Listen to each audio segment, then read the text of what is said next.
design of the shear flow. Okay.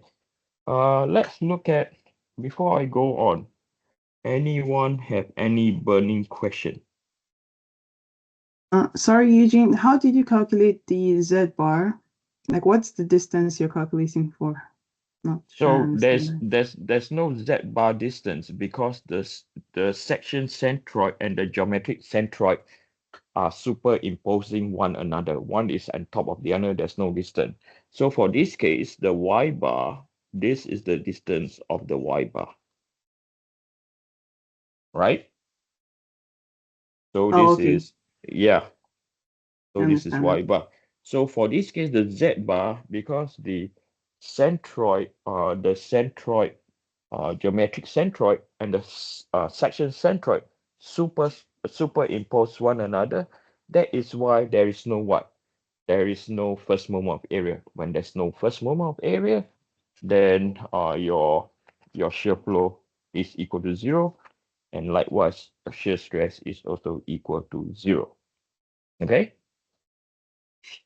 As I said, just changing a direction, the analysis changes, and you have to be aware of how it changed.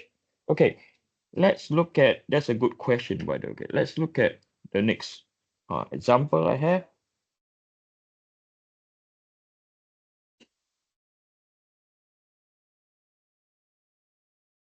Okay, so this example again, I'm going to do both horizontal orientation, and also likewise going to do a vertical orientation. So what you can see over here now is a structure. Okay, so from here,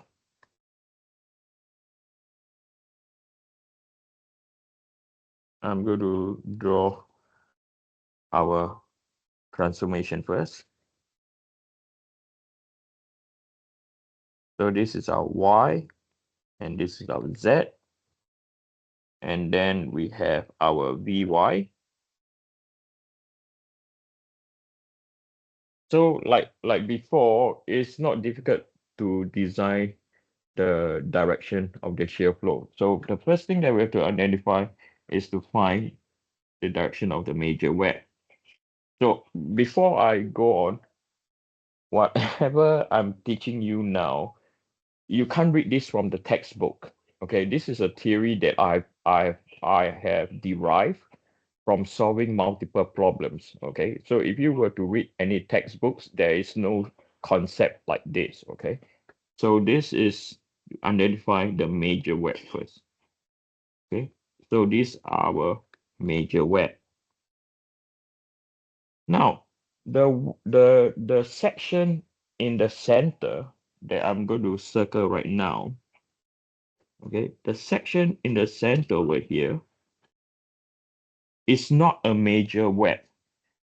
It's not a major web because you have what? You have a break. Okay, so the major web is like a highway. Okay, it has to be continuous. You cannot have a break like this. So the center web is not a major web at all. So from here we can design our Q. Okay, so our Q comes like this.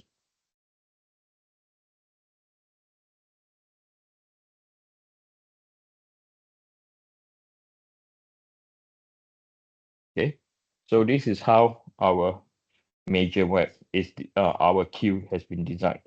So remember, like what I told you, it is like fluid flow. It's like fluid flow. Okay, so when that's the case, it has to be the Q has to be continuous.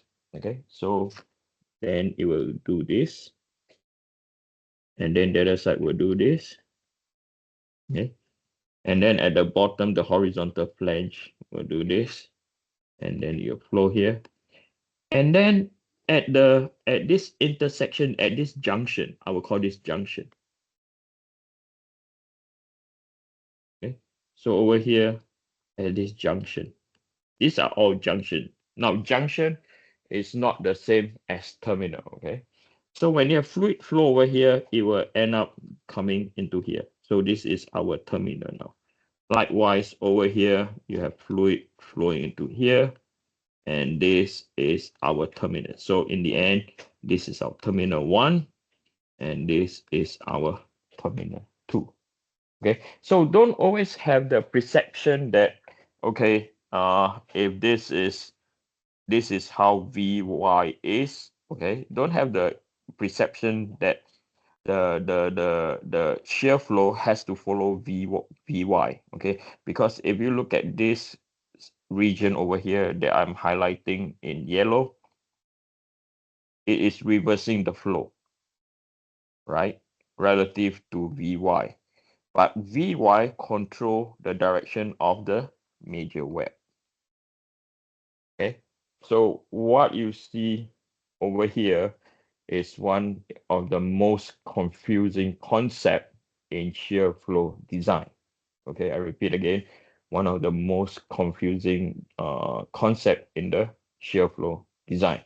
Okay, now what if now we change the orientation of the shear force to be in the Z direction? Okay, so now I'm going to change the design. For now, I hope you all find this interesting, okay? Because is the design part. We have not done any math yet, okay? Why we have not done any math yet is because only if you know how to design the shear flow, then you can calculate the first moment of area. Then that's where the math come in, okay? Okay, so now let's deal with this now. Okay, so what will happen now is over here now, this is our VZ. Okay, so I think I realized that it's really a good practice to write down where is our geometric centroid. So this it becomes our geometric centroid. Okay, so this is our geometric centroid. So this part now, this is our major web, and this is also our major web. So for now, we can design our Q. The major web control the shear flow.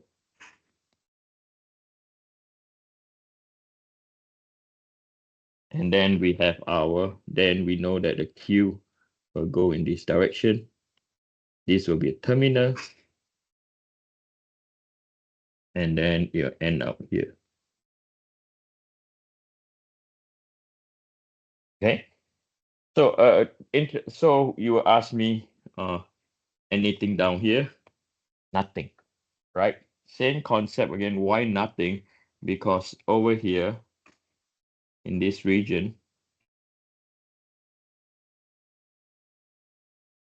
okay, shear flow or Q and shear are equal to 0. This is because of the first moment of area, Qy, or first moment area about the y-axis, A, z bar, comma, z bar is equal to what? 0. Okay? So when this is the case, right, we know that the shear stress, so the shear stress, so I'm going to write down here, the shear stress at point E is equal to 0. The shear stress at point D is equal to 0. For this case, this is because Q is equal to what? Or Qy.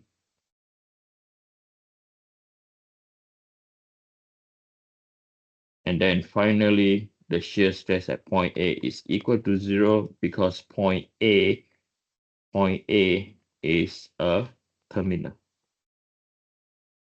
Okay, so it's different reason now. You can see there, right? Right, point A is the terminal. Okay, as I said, the second example I show you is pretty confusing, right? But you just apply the rules that specify the rules, i.e., that we've written earlier, that the major web controls the shear flow direction. At the terminus, the shear flow and shear stress equal to 0. Warp thickness is perpendicular to direction of shear flow direction. Okay, and designing the shear flow for this topic is the most critical factor. Okay, right. So now we are going to put in numbers.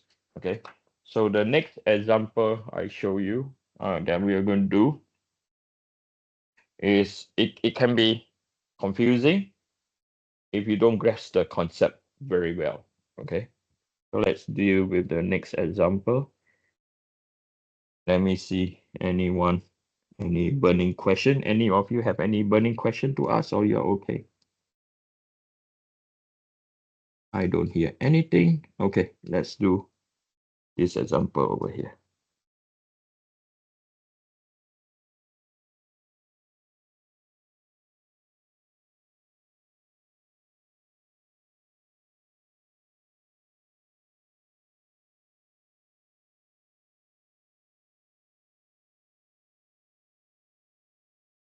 If you look into any textbook, this example is usually the last few example in a chapter, and this is basically because it is very difficult. Okay, it's only difficult if we cannot visualize. If we could visualize, it's not that bad. Okay, and I repeat again, if we could visualize, it's not that bad. Right, let's do this now. So this is example number 2.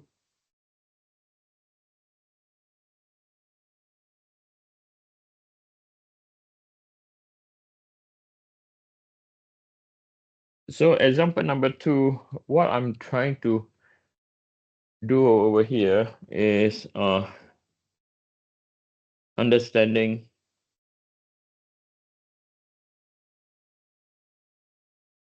so the learning objective of this example, understanding the concept of box beam and wide flange.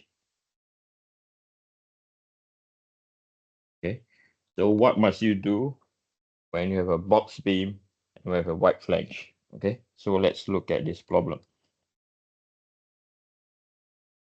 Knowing that a given vertical shear V cause a maximum shearing stress of 10 ksi in the head-shaped extrusion, okay, determine the shearing stresses at point A, and we have to determine the shearing stresses at point B.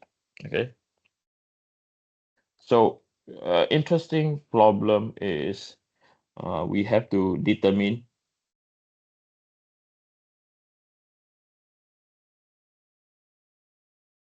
the shearing stress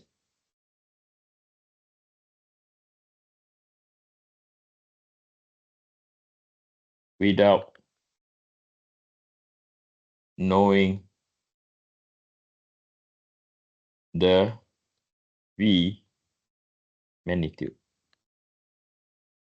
So they did not give us the V magnitude. However, given to us is tau max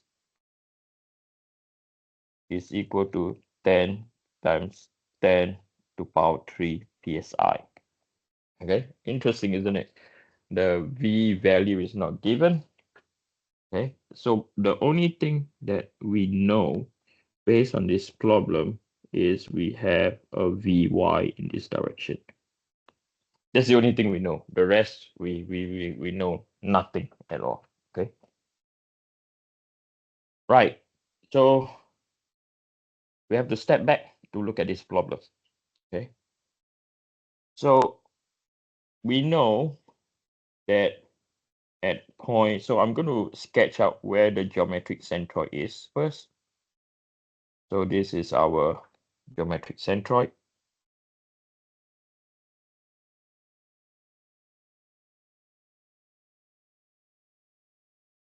Okay, so this is our geometric centroid.